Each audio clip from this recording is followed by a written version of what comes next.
पानी पी लिया? पानी हमने कहा पी लिया। जी हाँ। हम ये कह रहे थे कि आपने तो माशाल्लाह काफी मेडल हासिल कर लिए, काफी मुजरिमों को गिरफ्तार कर लिया।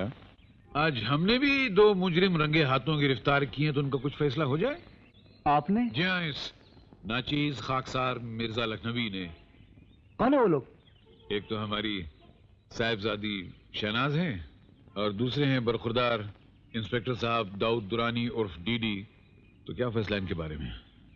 जी वो मैं तो पहले मुजरिम ने तो अपना गुनाह कबूल कर लिया है। अगर आप भी अपना गुनाह कबूल कर लें तो मैं बहैसियत जज के आपके लिए सजाए निकाह तजवीज कर दूं और सारी जिंदगी के लिए आपके पल्लू से बांध दूं। गुनाह कबूल है? जी कबूल है। जरा मुस्कुरा के बोलो बेटे। जी कबूल है।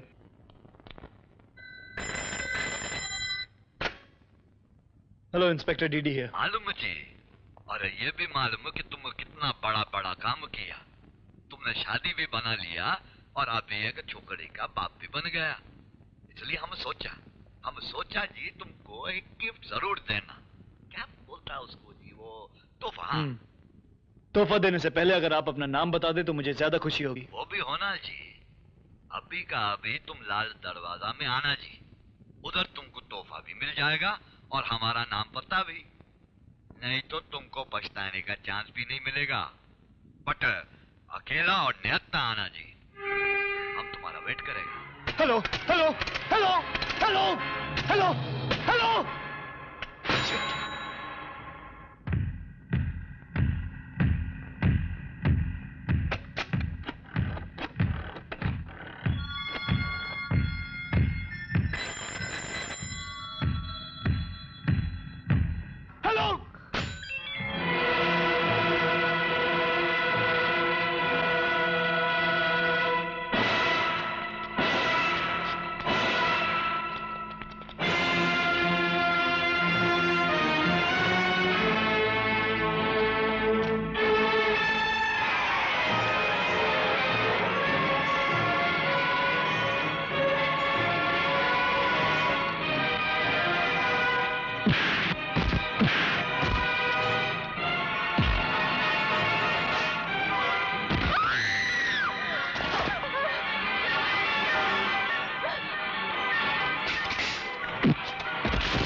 करप्शन है, बहुतों करप्शन है। तुम्हारे जैसे एंटी करप्शन वाले के सॉल्यूशन में भी करप्शन है। कारे डिडिया बहुत फुदक रहा था ना। जिस छेद को तुम उंगरिया रहे थे ना, वो छेद नहीं था, सांप का बिल था। उस सांप का नाम है रंगनाथन। Welcome inspector. हम रंगनाथन बिल्डर्स का मालिक वही रंगनाथन। जिसका 2 नंबर का माल तुम अंदर किया ना, वही रंगनाथन। जिसका मिलियंस का माल तुम हड़प कर गया ना, वही रंगनाथन। जिसका आदमी लोग तुम जेल में बंद किया, वही रंगनाथन। दिस रंगनाथन। हम तुम्हारा दुश्मन नहीं। तुम्हारा दुश्मन ये चरस गांजा, ये तुम्हारा एनिमी तो कोकेन, स्मैक, देसी दारू। ये तुमसे रिवेंज लेगा, हम कुछ नहीं करेगा। इधर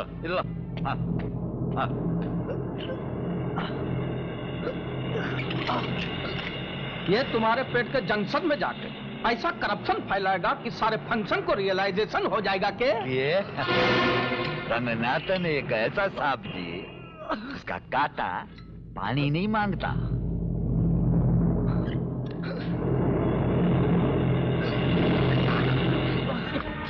खुदा के वास्ते उनको छोड़ दो।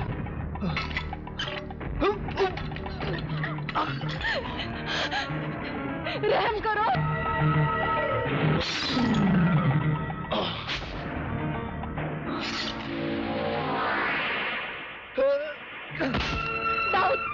दाऊद उठो दाऊद, अल्लाह के लिए उठो, संभालो अपने आप को। दाऊद हिम्मत करो दाऊद, उठो दाऊद। दाऊद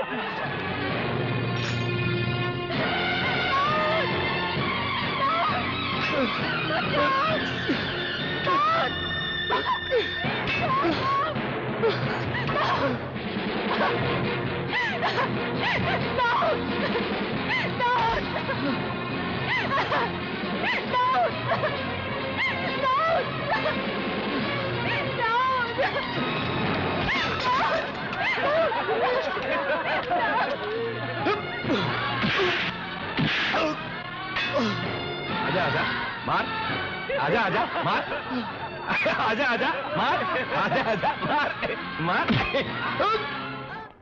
किशन कश्यप आइए, बाकी के बाद में भेजना।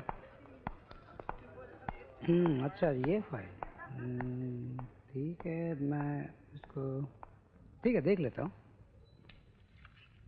Sit down. Kishan Kashyap, BCom and first class. Good. Games, social activities. Very good. इससे पहले किसी काम का एक्सपीरियंस, मेरा मतलब तजुर्बा? हाँ सर, 8 साल का एक्सपीरियंस है मुझे। कॉलेज की डिग्री लेकर ऑफिस टू ऑफिस चक्कर मारने का एक्सपीरियंस, अफसरों की धुतकार सुनने का एक्सपीरियंस, मीलों पैदल चलने का एक्सपीरियंस। इसके अलावा और भी एक्सपीरियंसेस हैं सर। भूखे रहने का एक्सपीरियंस, झूठ बोल बोल के कर्ज लेने का एक्सपीरियंस, भैया और भाभी को झूठी तसल्ली दिलाने का एक्सपीरियंस। गुड, काफी अच्छे एक्सपीरियंसेस हैं तुम्हारे, मगर मुझे अफसोस है कि ये एक्सपीरियंसेस तुम्हारे लिए डिस्क्वालिफिकेशन है। नो सर, आप नहीं जानते मेरी और मेरे जैसे लाखों करोड़ों नौजवान साथियों की डिस्क्वालिफिकेशंस क्या हैं। बेईमानी, सिफारिश, भ्रष्टाचार। क्या मतलब है तुम्हारा?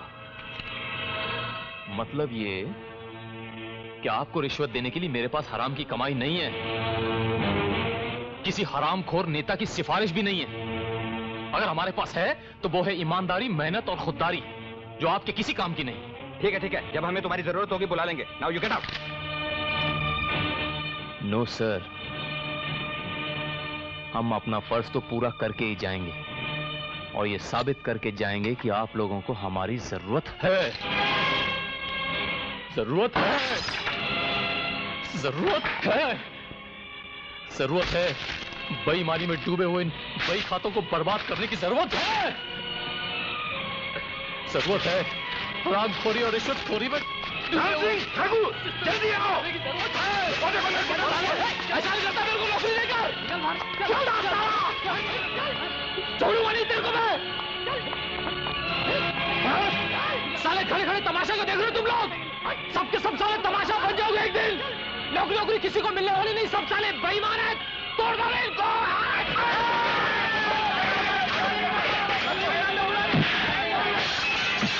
Hello, police station. तुम वहां नौकरी मांगने गए थे या मारपीट करने? देखिए, इसमें नाराज होने या अपना खून जलाने से कोई फायदा नहीं। अगर वो लोग धांधली पर उतर आए हैं तो उसमें इस बेचारे का क्या कसूर?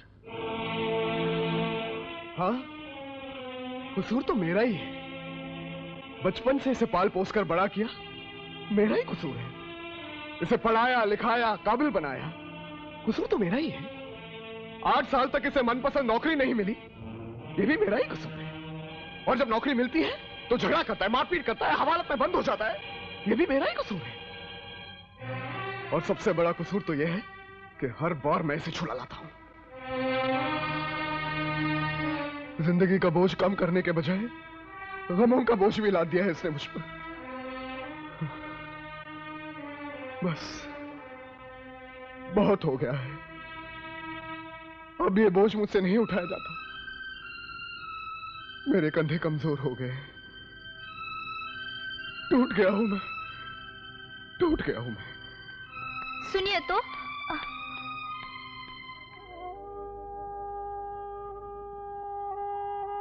अरे ये क्या पागल, उनकी बातों का बुरा मानते हैं?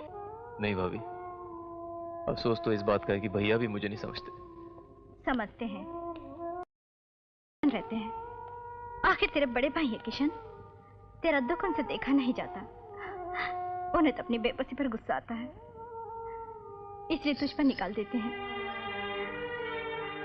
जा, कल से कविता तुझे कई बार पूछ चुकी है। बाबूजी भी चिंतित हैं, उनसे मिला, फिर आज 15 अगस्त भी तो है। सिन्हा साहब, आपको 15 अगस्त बहुत शुक्रिया शुक्रिया। आप लोगों को भी बधाई हो, बैठिए। शुक्रिया जी। भाई वैसे तो 15 अगस्त का दिन किसी त्योहार से कम नहीं हमारे लिए। जब आजादी की लड़ाई से जुड़ा था तब तो सपना ही लगता था ये स्वतंत्रता दिवस। इस सपने को सच करने के लिए न जाने कितने क्रांतिकारियों को बलिदान देना पड़ा, कितनों ने आहुतियां दी, तब हुआ ये सपना सच और तब मिला 15 अगस्त। लेकिन बहुत ही अंतर है उस 15 अगस्त और इस 15 अगस्त में बाबूजी। हाँ हाँ, क्यों नहीं। उस 15 अगस्त को तो मैं जवान था और इस 15 अगस्त को तुम जवान हो। मैं तो जवान हूं बाबूजी, लेकिन उस 15 अगस्त को जन्मी आजादी आज बूढ़ी और बीमार होकर कब्र में पैर लटकाए बैठी है। ये तुम कह रहे हो? तुम तो पत्रकार हो। सच्चे मायनों में आजादी तो तुम लोगों को मिली। जो चाहे लिख सकते हो, जनता की आवाज सत्ता तक पहुंचा सकते हो। ये आजादी हमें कहां मिली थी? क्या कर रहे हो? कुछ नहीं, स्वाधीनता का मतलब ढूंढ रहा था। स्वाधीनता का अर्थ है अपने आप को अपने अधीन रखना, अपने नियंत्रण में रखना, मनमानी करना नहीं। मनमानी? कल तुम कहां थे मुझे सब पता चला है। तब तो आपको यह भी पता चल गया होगा कि मनमानी हम लोगों ने नहीं, उन लोगों ने की थी। नौकरी देने का ढोंग रचाकर हम लोगों के जज्बात के साथ खेला उन लोगों ने, धोखा किया उन लोगों ने। दूसरों का विश्वास करना दुनिया का सबसे आसान काम है, जो इस समय तुम कर रहे हो। जानते हो क्यों? क्योंकि तुम्हारे अंदर के विश्वास की बुनियाद कमजोर है। अच्छा, तो आप ये कहना चाहते हैं कि व्यवस्था के इस ढांचे में कोई दरार ही नहीं है? जरूर है, मगर इस विश्वास के कंक्रीट से भरने की आवश्यकता है, ना कि हिंसा की कुदाल से तोड़ दिया जाए। ओहो पिताजी, अब रहने भी दीजिए। आपने तो किशन की अच्छी खासी क्लास ले डाली। बेटे, ये तो विचारों का आदान प्रदान है जो मेरे और किशन के बीच में होता ही रहता है। मुझे स्कूल और आश्रम में झंडा फहराने जाना है, मैं चलता हूं।